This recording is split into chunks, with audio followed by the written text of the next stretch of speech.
my tuner's down there. Okay. But this is good You're all enough set? for you guys. Yeah, it's good.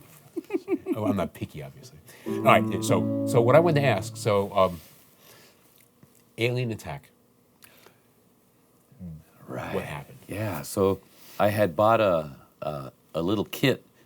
It was a flanger. Some local electronics technician put it together for me, and it was a really cool sounding flanger. It was very analog, and that was that's the. So there's a little bit of flanging on there. It's the sound, and this flanger sounded great, and used that in Barracuda. We're down at K. Smith's studios recording Barracuda. We've been at it for hours and hours, and we're really taking our time with this song because we know it's a hit song, or we believe it's a hit song. And at some point, I had my guitar on, and I reached behind my amp to do something, and it went wah, wah, wah, wah, starts making this wild sound, and I realized that it's the proximity of the guitar to the tubes and the flanger all working together to make this wacky sound. And so then I thought, well, geez, what if I took this out and just used the 1/4-inch phone plug? And sure enough, that then you really had control over it.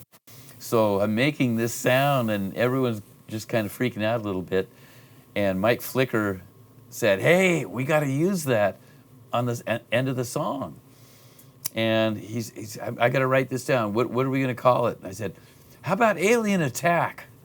So that's used in the lead towards the end of the that's song. Near the end of Barracuda, and we had to record it several times because he wanted to get it when it was at the apex of its, and that is going to come in right there, and then it's going to sync up perfectly in a certain way with the song. And so it took like 5 or 6 tries, and boom, there we got it. Okay, cool. Yeah. So how do you reproduce that when you're playing it live, or you don't bother? I don't give a shit. I'm not going to reproduce that. I mean, if I'm just not the kind of person that's going to worry about a detail like that. In the future sometime, like if there was a Heart reunion, I would say that we would have to have the Alien Attack in there. Okay. Live, you didn't try and redo that on stage. It sounded really difficult. Nah. Yeah, okay. Nah. I could have. I never thought to do that. Go back behind the guitar and, How did that song again come together? The beginning of that song is like the most iconic rock beginnings you can have. Can you tell us about how that works? Sure. One of the hard things about being on the road is it's often difficult to find time to practice and grow, and to feel yourself stagnating is really, it's not pleasant. It's not something a musician likes to do.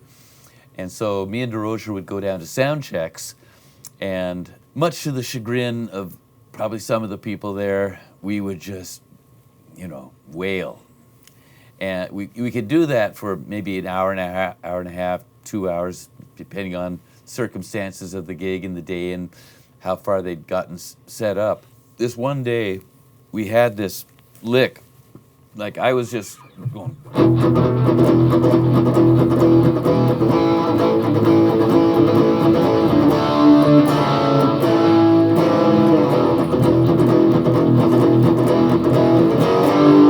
Sounds cool, and we were just horsing around, and we both liked, oh yeah, that sounds cool. And so my brother comes running up to the stage, and he says, "What is that, you guys?" And, "Oh, we're just horsing around like we do every day. I mean, free association with music, and it's not recorded, and it's not remembered, and boom, it's gone." He says, "Don't forget that. You need to write a song using that." And if he hadn't said that, it would have been one of those things that was just gone. Wow. Yeah. So thank you, Michael. Yeah, thank you, Michael. And so we carried it on.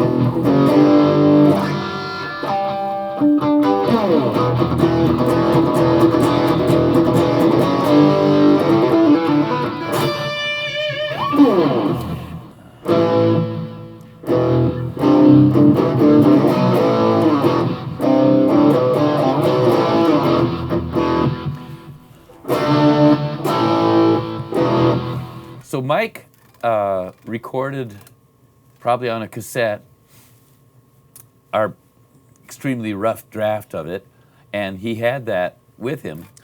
And one of the next gigs was Detroit. And some of the record company people that are hired because of their expertise working with the lower world. And Ann and Nance, well, we all experienced one of these guys this particular day, and the guy, he just said everything that he shouldn't have said to Ann and Nance. It was so disgusting. It was really disgusting. So Ann was really pissed off, and she went up to her room and she was just furious. And Mike said, you know what? You should take that energy you've got right now and write a song with it. Oh, listen to this. You know, the reason the song was written was because of Michael Fisher.